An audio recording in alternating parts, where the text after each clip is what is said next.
సరే. ఇప్పుడు బీజేపీ హయాంలో ఇన్ని జూస్తున్నాం. మతాల పేరు చెప్పి రాజకీయాలు జరుగుతున్నాయి. కులాల విషయంలో అట్రాసిటీస్ పెరిగినాయి. విమెన్‌కి గూడా విమెన్ ఫ్రీడమ్ గాదు. అసలు విమెన్ ఎగ్జిస్టెన్సే క్వెషన్ అయిపోతుంది. రేప్‌కి సంబంధించి బీజేపీ ఎంపీస్, ఎమ్మెల్యేసే చాలా సెన్సేషనల్ వర్డ్స్ వాడిండ్రు. స్టేట్మెంట్స్ పాస్ చేసిర్రు. సో, ఈ సందర్భంగా ఇండియన్ సొసైటీ ఈ 12 ఇయర్స్‌లో ఎంత వెనకబడింది అంటే ఏం జెప్తావు? ఇది 12 ఇయర్స్‌లోనే అని గాదు. ఈ 12 ఇయర్స్‌లో కొంచెం ఎక్కువ బూమ్ అయింది అంతే.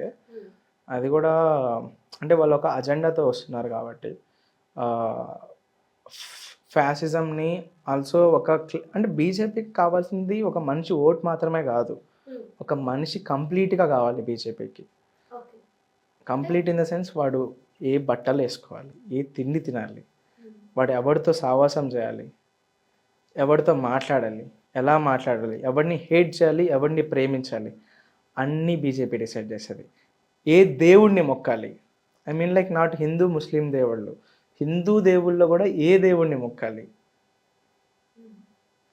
జై శ్రీరామ్ అనాలా, లేకపోతే జై భవాని అనాలా, లేకపోతే జై పోలేరమ్మ అనాలా, జై ముత్యాలమ్మ అనాలా, జై జై పోచమ్మ, పోలేరమ్మ, ముత్యాలమ్మ అనాలా అని చెప్పేసి వాళ్ళే డిసైడ్ చేస్తున్నారు. ఎందుకంటే వాళ్ళకి కావాల్సింది హిందూ యూనిటీ కాదు, Hindu uniformity. Uniformity in the sense like వాళ్ళకి హిందుత్వ కావాలి, హిందూయిజం వద్దు వాళ్ళకి. హిందుత్వ ఏంటంటే ఒక పొలిటికల్ ఐడియాలజీ. వాళ్ళు అందరినీ ఏకం చేసి ఒకే స్లోగను, ఒకే యూనిఫాము, ఒకే ప్రవర్తనతో వాళ్ళు చేసుకుంటారు. అప్పుడు ఏమవుతుందంటే వాళ్ళకి కల్ట్ ఫామ్ అవుతుంది. ఆల్రెడీ సగం ఫామ్ అయింది. అట్లనే చేసుకొని పోతారు వాళ్ళు. సో వాళ్ళకి ఓటు ఒకటే కాదు, వాళ్ళకి మనిషిని మింగేస్తారు వాళ్ళు. చాలా బ్రెయిన్ వాష్ చేసేస్తారు అట్లా. సో, ఈ కల్ట్ వల్ల ఇండియాకి లేదా ఇండియన్ యూనిటీ ఇన్ డైవర్సిటీ అనే ఒక మోటోకి ఎట్లాంటి ప్రమాదం వచ్చే ఛాన్స్ ఉంది? ఇది కంప్లీట్ యాంటీ నేషనల్ కదా. అంటే ఇప్పుడు మన కాన్స్టిట్యూషన్ అనేది సెక్యులర్ సోవరెన్ కంట్రీ మనది. అంబేద్కర్ అసలు సెక్యులర్ అనే వర్డే ఎయలేదు. మీరే యాడ్ చేస్తున్నారు అని చెప్పేసి మాట్లాడే వాళ్ళు ఉన్నారు గదా! అదే నాకు అర్థం కాదు, వీళ్ళు చదువుకున్నారో లేదో. లైక్ నేను అట్లా కూడా అనకూడదు, ఎందుకంటే నేను చదువుకున్న వాళ్ళ దగ్గర నుంచి చాలా నేర్చుకున్నా, చదువుకున్న వాళ్ళ దగ్గర నుంచి కూడా. అంటే వీళ్ళకి బుర్ర ఉందో లేదో అర్థం కాదు. ఒక కాన్స్టిట్యూషన్ ఓపెన్ చేసి ఆ సెక్యులర్ పదం ఉన్నా లేకపోయినా సరే, సెక్యులర్ పదం లేదని అనుకో, తీసేసే సెక్యులర్ పదాన్ని. నువ్వు కాన్స్టిట్యూషన్ చదివితే ఆ కాన్స్టిట్యూషన్ సెక్యులర్ బేస్డ్ మీద ఉందా, లేకపోతే హిందుత్వ బేస్డ్ మీద ఉందా, లేకపోతే ఇస్లామిక్ బేస్డ్ మీద ఉందా, లేకపోతే క్రిస్టియానిటీ బేస్డ్ మీద ఉందా, నీకు అర్థమవుతుంది. దాంట్లో అన్ని మతాలకి అతీతంగా రాశారు అంటే సెక్యులరే కదా.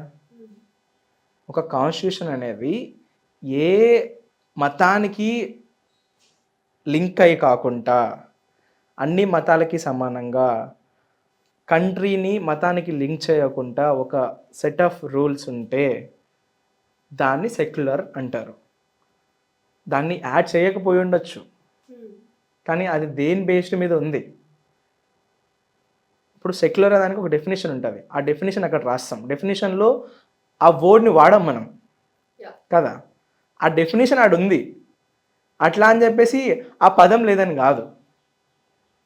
అది వీళ్ళకి అర్థం కావాలి. వీళ్ళకి జస్ట్ అటాక్ చేయడానికి సెక్యులర్ కంట్రీ కాదు అనడానికి అట్లా యూస్ చేసుకుంటారు ఈ హిందుత్వ వాళ్ళు.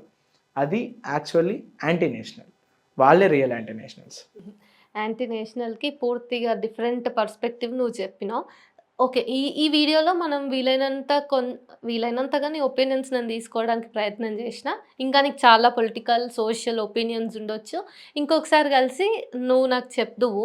అయితే ఇప్పటికి లాస్ట్‌లీ ఏంటంటే నీ ఫాలోవర్స్‌కి ఆర్ నిన్ను హేట్ చేసే వాళ్ళకైనా, ప్రేమించే వాళ్ళకైనా ఏమైనా చెప్పాలనుకుంటున్నావా?